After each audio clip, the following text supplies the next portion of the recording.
in this country, we do not blame the lawlessness of an individual on a whole community. What we also know is that there is not a single evidence that the president or his coolies have put forth that there are any single resource from taxpayers in Minnesota that has gone to aid and abate terrorism. That language is dangerous. That language puts the lives of Somalis not only in Minnesota, but across the country in danger. And if the president believed that and he had evidence, he would take people to court. So we are sick and tired of the president waking up one day and deciding to put... President Trump is actually rage baiting Somalis right now. Because how can he reposted his fan account's post saying, would you support the idea of foreign-born citizens being barred from running for office? And the picture is of these two. Like, they could have used any other picture, but they used these two specifically. And the funny thing is, yeah, only one of them is foreign-born. Omar Fati was literally born in Washington, D.C. He was literally born right next to the White House. He is clearly rage baiting Somalis, bro. There's no other way. There is no other reason. By attempting to revoke the status of about 700 Somalis in America under TPS, Trump is scapegoating a tiny piece of the population, some of the most vulnerable people in our country. But Trump based his order on a report whose author has made it clear that his goal is to denaturalize and deport as many Somali Americans as possible. السلام عليكم. وجهت وجهي للذي فطر السماوات والأرض حنيفا وما أنا من المشركين. رب اشرح لي صدري ويسر لي أمري وأحلل عقدة من لساني يفقه قولي. إن الصلاة ونسكي ومحياي ومماتي لله رب العالمين. Thank you for tuning in, and I'm going to give you my feedback on this topic. I call it Somaliphobia in the White House. Okay, so Trump is hating on Somalis. Who are Somalis? Somalis are not even a fraction of the population in the U.S. We are the small segment of the African refugees that have come to the country since the chaos and the civil war. That is, by the way, CIA fingerprints are all over it. Took place in the Somali coast, on the Somali coast, in the Horn of Africa, and we are extremely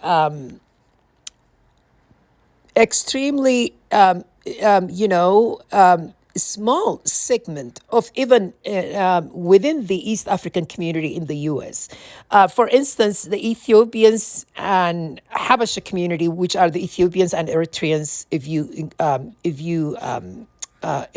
include Eritreans within the Habesha community, are far larger than Somali community. Somalis are very active people in general.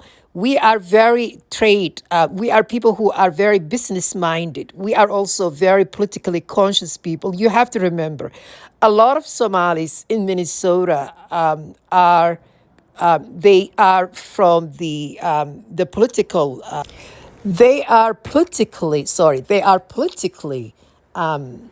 scapegoated now. And I think based on my spiritual, I have not, to be honest with you, I have not meditated on this, but I've been telling you for the longest time, Somalis will be the scapegoat, the first scapegoat of Africans.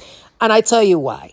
Because you have to study the history of America and understand how race relationship in political and the psyche of the average American works, because America is a place that has done a lot of inner work. They try to improve a lot of their mistakes because it was built on the back of slaves and the genocides of the native people. There has been a lot of human atrocity that took place in this land, the land of free, that is the USA. But at the same time, America still has an extremely dark shadow that you know, contributes to the American ruling elites and the U.S. government, but it's what I call the shadow government in the U.S. It's extremely racist, it's extremely Zionist, it's extremely imperialist.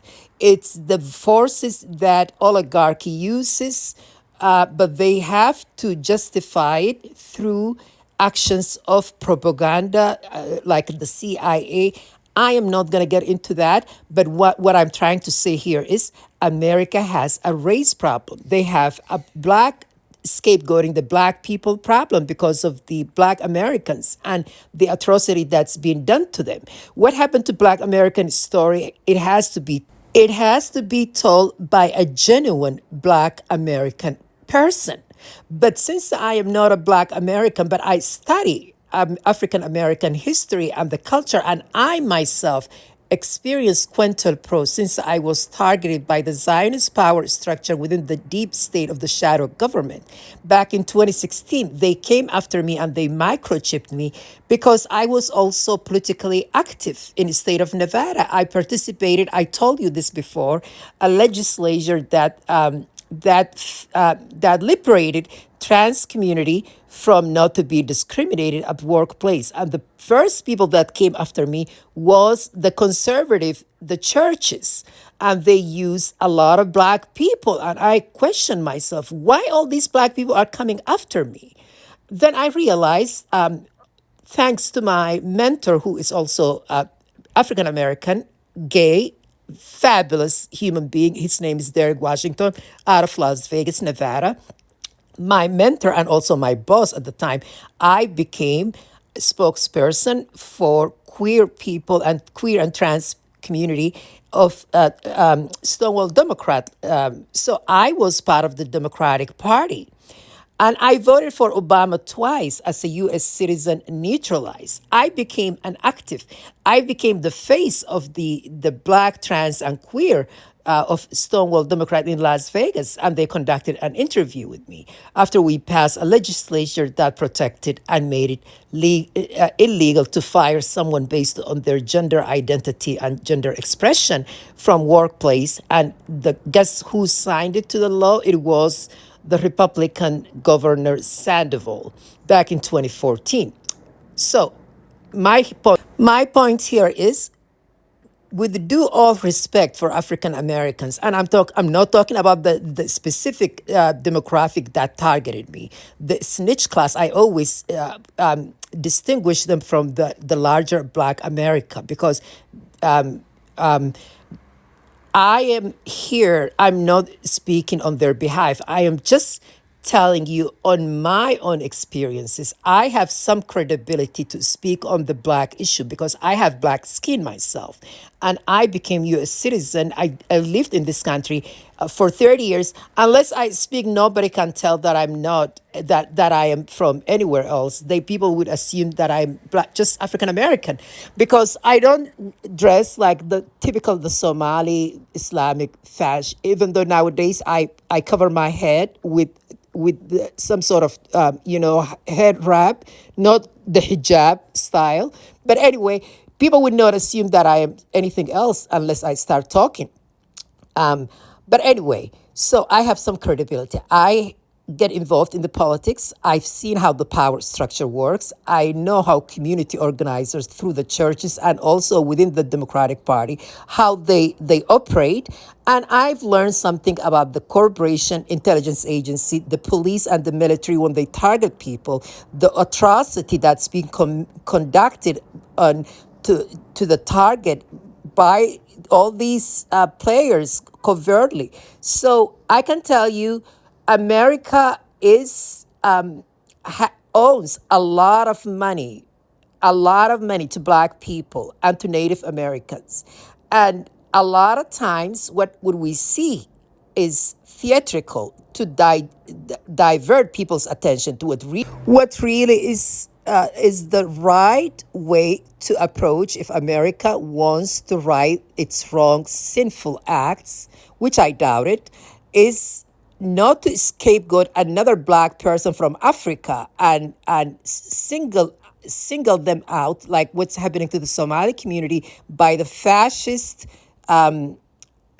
leadership of Trump and his cronies in the White House, because this man is not the only one to be blamed.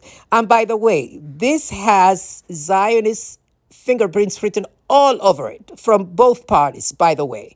The reason I am targeted because I have learned their playbook, how they move.